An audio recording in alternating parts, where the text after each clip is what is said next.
Hi everybody, welcome back. Glad you could tune in again. Time for another one of Jonathan Edwards' practical resolutions to think about. This is number 39. Remember, these were composed when he was 19 or 20 years old. Let me read it to you and then make some comments on it. Resolved, he writes, never to do anything that I so much question the lawfulness of, as that I intend at the same time to consider and examine afterwards whether it be lawful or not, except I as much question the lawfulness of the omission. Okay, so that is a little bit tangled English, isn't it? Let me tell you what I think he's getting at.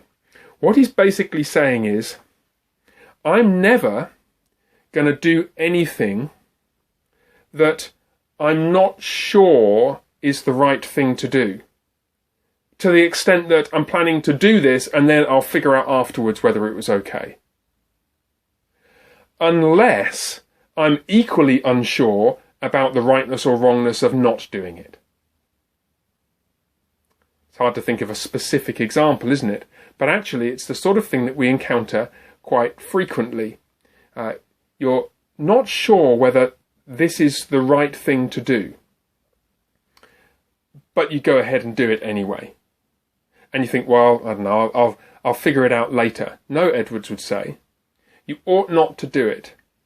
If you're morally uncertain about a particular course of action, whether or not it's right, it's safest, and therefore best, not to go ahead, unless you're equally morally uncertain about not doing it. You've got to do something, you've got to do A or not A, and therefore you have to pick. But if this is something which you could safely refrain from doing, and it's something that you're not sure about the rightness or wrongness of, Edwards would say, don't do it.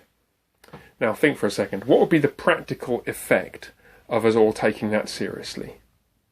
If we were successful in putting into practice something like this, we would nearly eradicate regrets.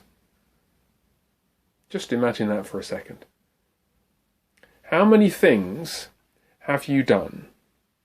Can you think of any at the moment where you kind of thought at the time this is probably not a good idea, but you weren't altogether sure of why it wasn't?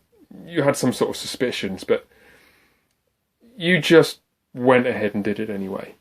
And then afterwards, as you began to think about it more clearly, more cogently, the pieces began to drop into place and you began to think, yeah, that was really foolish. If we were to follow Edwards' advice here, we would nearly eliminate all those occasions. And what it would require is carefulness.